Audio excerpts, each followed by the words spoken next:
오두막 편지 첫 번째. 너는 네 세상 어디에 있는가? 시간 밖에서 살다. 삼복 더위에 별거 없는가? 더위에 지치지나 않았는가? 더위를 원망하지 말라. 무더운 여름이 있기 때문에 서늘한 가을바람이 불어오고 그 가을바람 속에서 이삭이 여물고 과일의 단맛이 든다. 이런 계절에 순환이 없다면 살아있는 모든 것들은 제대로 삶을 누릴 수가 없다. 그러니 날씨가 무덥다고 해서 짜증낼 일이 아니다.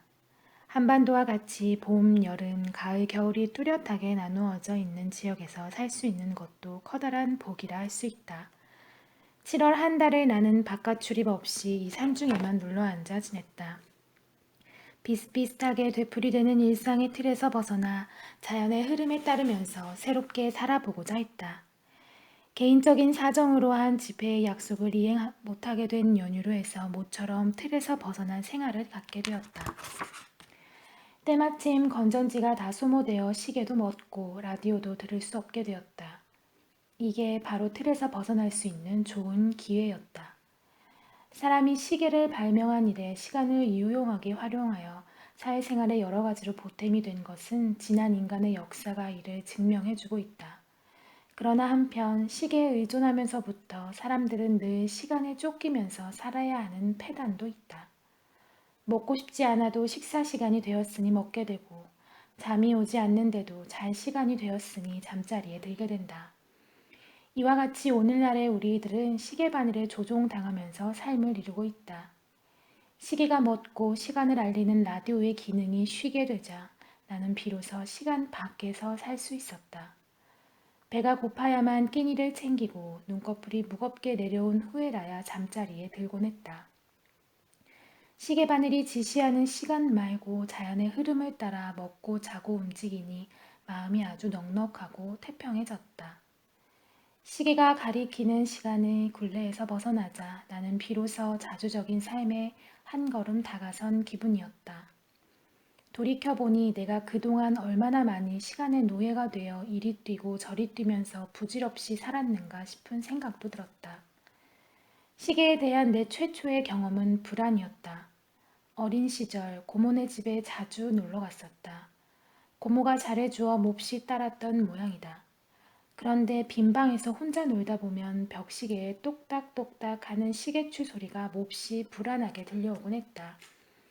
맛있는 음식을 놓아둔 채 나는 말도 없이 슬그머니 고모네 집을 빠져나와야 했다.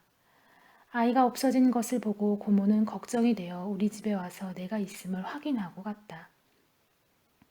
요즘은 하나뿐이지만 불이람에서 살 때만 해도 방마다 탁상 시계가 놓여 있었다. 말하자면 시간의 노예 노릇을 충실히 한 셈이다. 그런데 아무리 디자인이 마음에 들어도 째깍째깍 소리가 나는 시계는 산 아래로 내려보냈다. 손님으로 가서 객실에 들어 묵을 때도 벽시계가 됐건 탁상시계가 됐건 째깍거리는 소리가 나지 않도록 시계추를 먹게 하거나 건전지를 빼두는 것이 나그네의 습관처럼 되었다. 물론 객실에서 나올 때는 원래대로 살려놓고 나온다. 손목에 수갑처럼 차는 것이 싫어서 손목시계를 한사코 멀리 해오다가 해외여행을 다니면서부터 외출할 때만 할 수 없이 차게 됐다. 그러니 시간의 노예임을 스스로 표시하고 다니는 꼴이다. 내가 송광사에서 수련회를 주관할 때는 수련회 들어가기 전에 반드시 시계를 풀어서 보관하도록 했다. 모처럼 시한부 출가 생활을 하는 수련생들에게 시계의 굴레와 시간의 관념에서 벗어나도록 하고자 해서였다. 우리는 시계를 들여다보면서 얼마나 많은 시간을 무가치하게 낭비하고 있는가. 아직도 몇 분이 남았다고 하면서 또는 시간이 되려면 아직 멀었다고 하면서 일없이 아까운 시간을 쏟아버린다.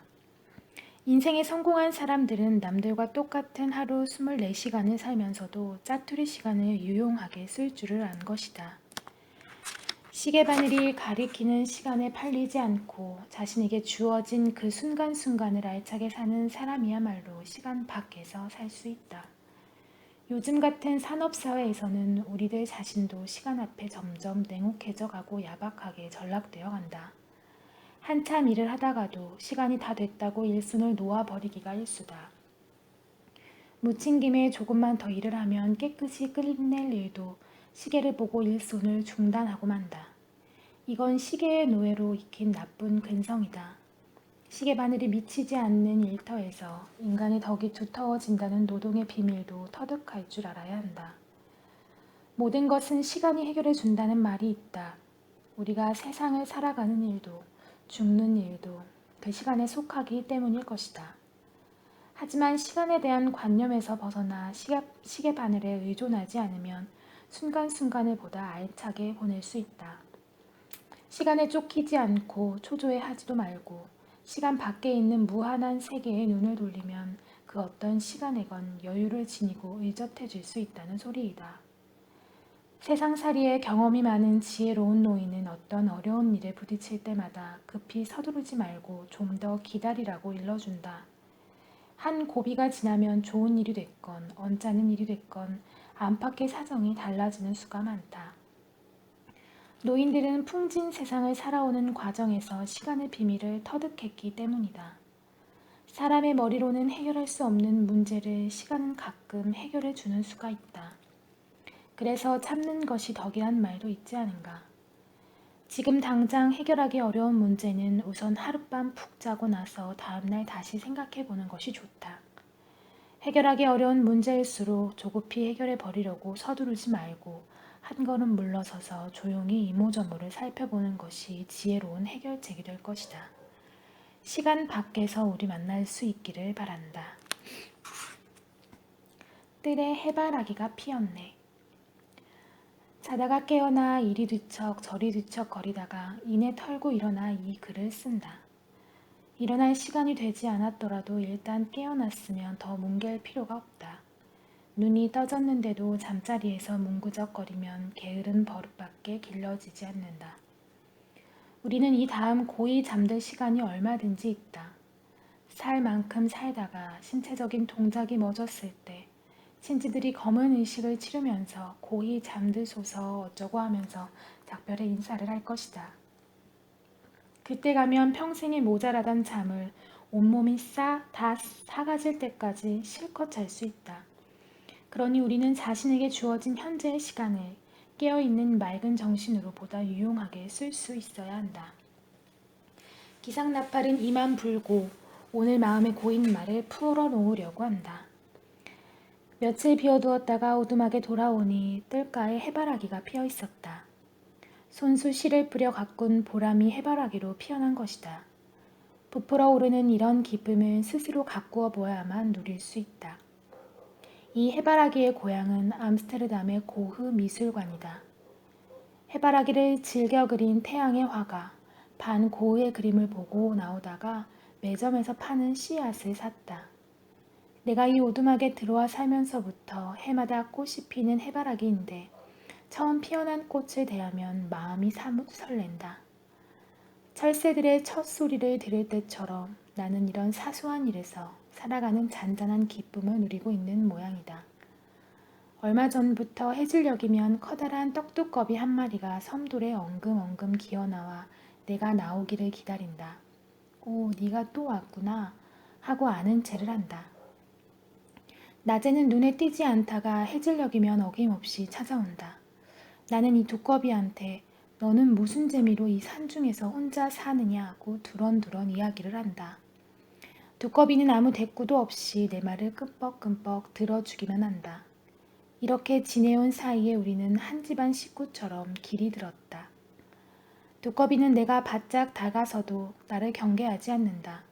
나는 두꺼비에게 먹을 것을 주고 싶은데 그의 식성을 몰라 안타까워하기도 한다.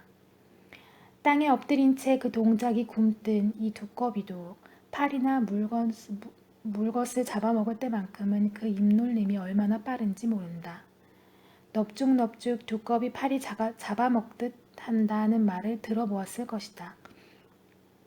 가만히 엎드려 미동도 하지 않다가 팔이나 물것이 가까이 오면 날름 혀를 내밀어 순식간에 잡아먹는다.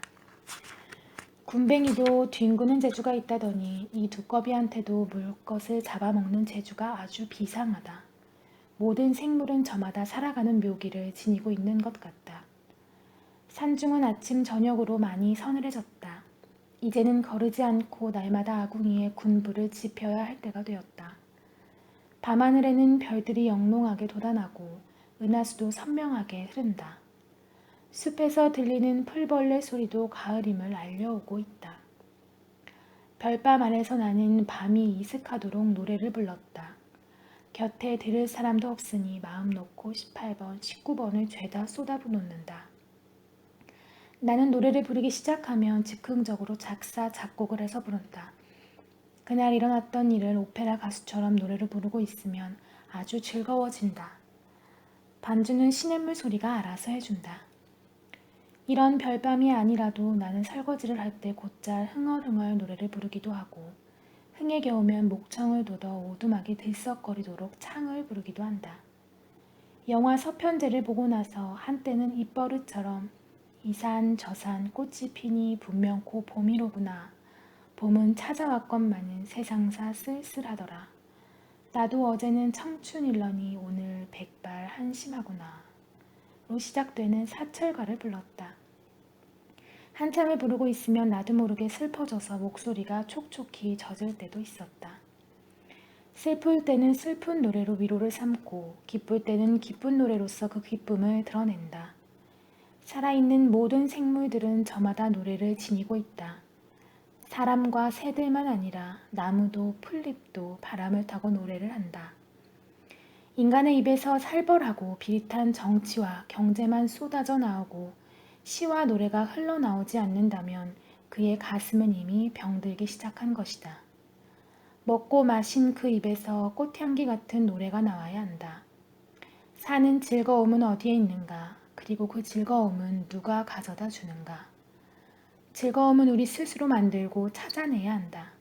사는 일이 재미없고 시들하고 짜증스럽고 따분하다고 생각하면 그렇게 생각한 대로 그 삶은 재미없고 시들하고 짜증스럽고 따분한 일로 가득 채워진다. 우리들의 일상이 따분할수록 사는 즐거움을 우리가 몸소 만들어내야 한다. 즐거운 삶의 소재는 멀리 있지 않고 바로 우리 곁에 무수히 널려 있다. 우리가 만들고 찾아주기를 기다리고 있다. 잠자리에서 문구적거리지 않고 털고 일어나 이 글 쓰는 숙제를 식전에 마치고 나니 아주 개운하다. 이 개운함이 오늘 하루의 내 삶을 받쳐줄 것이다. 당신은 사는 일이 즐겁지 않은가?